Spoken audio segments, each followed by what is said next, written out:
Antimatter होता क्या है?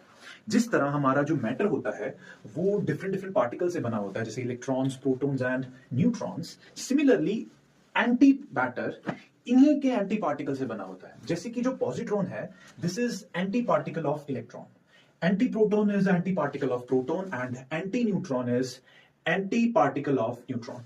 तो ये सारे पार्टिकल्स एंटी मैटर में रहते हैं। एंटी मैटर में जो एंटी पार्टिकल्स हैं और जो पार्टिकल्स हैं जैसे कि इलेक्ट्रॉन्स, प्रोटॉन्स एंड न्यूट्रॉन्स, इनके बीच में क्या रिलेशन रहता है? इनके बीच का रिलेशन बहुत ही सिंपल है। जैसे कि इलेक्ट्रॉन और पॉजिट्रॉन का मास सेम होता है, लेकिन इनमें चार्ज का डिफरेंस होता है। जैसे कि आपका जो इलेक्ट्रॉन होता है दिस इज नेगेटिव चार्ज, तो हमारा जो पॉजिट्रॉन होता है दैट इज पॉजिटिव चार्ज। ये डिफरेंस रहता है। प्रोटॉन जो होता है दैट इज हमारा पॉजिटिव चार्ज, लेकिन जो एंटी प्रोटॉन होता है दैट इज नेगेटिव चार्ज।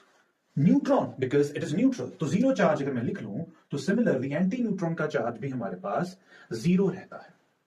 अगर मैटर और एंटी मैटर को मिला दिया जाए, अगर इन दोनों को रिएक्ट करा दिया जाए, तो बहुत सारी एनर्जी रिलीज होती है। उस फिनोमिना को कहा जाता है annihilation. This is known as annihilation.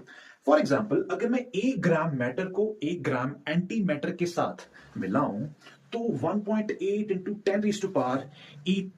10⁻14 joules of energy release होगी। ये इक्वेशन आई कैसे? ये एनर्जी आई कैसे? ये एनर्जी आती है mc स्क्वायर से, और ये एनर्जी इतनी है कि अगर मैं हिरोशिमा और नागासाकी के बॉम्ब को कंपेयर करूं कि उस बॉम्ब से कितनी एनर्जी निकली थी, तो this energy is almost 3000 times more than the energy produced when USA dropped that bombs on Japan. आपको पता है एंटी मैटर जो होता है वो मेडिसिन इंडस्ट्री में भी यूज किया जाता है। अगर आपको इसके बारे में पता है तो कमेंट में जरूर बताइए।